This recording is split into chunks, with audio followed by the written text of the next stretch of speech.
আপনাদের এখানে খলিফাকে? তো একজন সাহাবী বলছেন, এই যে দেখছেন আমাদের এই একটা গাছের তলে শুয়ে আছেন এই যে সাদামাটা মানুষটা, ইনি হলেন আমাদের খলিফা। দেখি তো অবাক, কি কাণ্ড! আমাদের খলিফা, আমাদের সর্দার হেরাকলা বাদশা, সে কি করে এত উঁচাতে সে গদ্দির ওপরে শুয়ে থাকে। আর এটা আজব একটা কথা যে একজন খলিফা হয়ে একটা গাছের নিচে সাদামাটা মানুষের মতো শুয়ে আছে।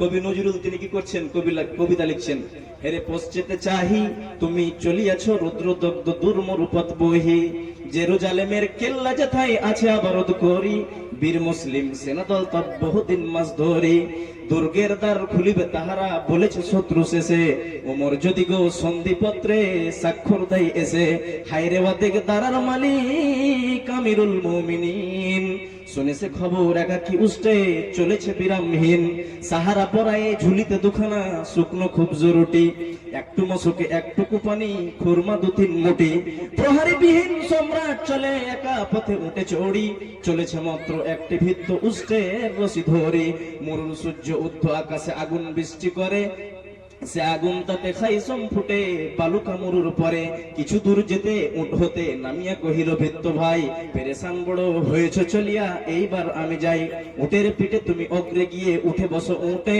তত্ত্ব বালুতে চলি যে চরণে রক্ত উঠেছে ফুটে, ভিত্ত দস্ত চুমিয়া কাঁদিয়া কহিল উমর কেমনে আদেশ করো তুমি, গোলাম রহিবে উটের পিঠে আরাম করে বসি, আর খলিফা হাঁটিয়া যাবে ধরেছে উটের রশি, খলিফা হাসিয়া বলে তুমি জিতে গিয়ে বড় হতে চাও ভাইরে এমনই চলে, রোজ কিয়ামতে আল্লাহ যেদিন কহিবে নোমর ওরে, করিনি মুসলিম যাহার খলিফা তোর সুখ তরে তরে, কি দিব জবাব কি করিয়া মুখ দেখাবো রসুলের ভাই, তুমি আমাদের প্রতিনিধি শুধু মোর অধিকার নাই, আরাম সুখের মানুষ হইয়া নিতে মানুষের সেবা, ইসলাম বলে সকলে সমান কে বড় ক্ষুদ্র কেবা।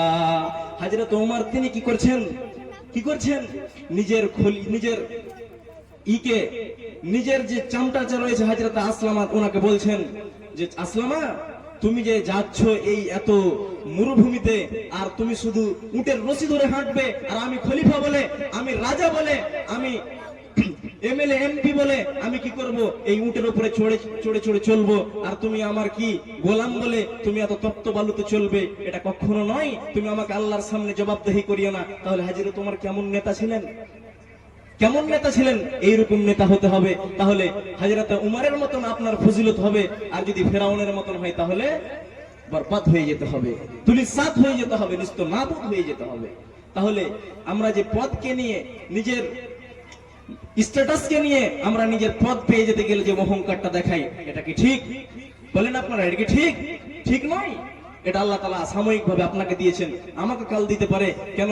যে আল্লাহ তাআলা সময়কে পরিবর্তন করতে পারেন, একজন গরিব লোককে বড় লোক বানিয়ে দিতে পারেন, একজন বড় লোককে গরিব বানিয়ে দিতে পারেন। তাহলে পদ পেয়েছেন বলে ভালো কথা, এটা অহংকারের বস্তু নয়। এবার আমি আপনাকে বলছি, কিছু লোক ধন মালের অহংকার করে, এটা কিন্তু বাস্তব, বাস্তব না? আপনারা একটা মাথা ঝুঁকান না গো, খুব কি মানে হয়ে আছেন নাকি? বলেন কিছু কথা। কিছু লোক ধনমালের অহংকার করে কি করে না? করে। তাহলে ধনমালকে নিয়ে কতটুকু অহংকার করা ঠিক? একজন লোকের নাম শুনেছেন আপনারা, কারুন, নবী মুসার যুগের লোক, নাম শুনেছেন? কারুন।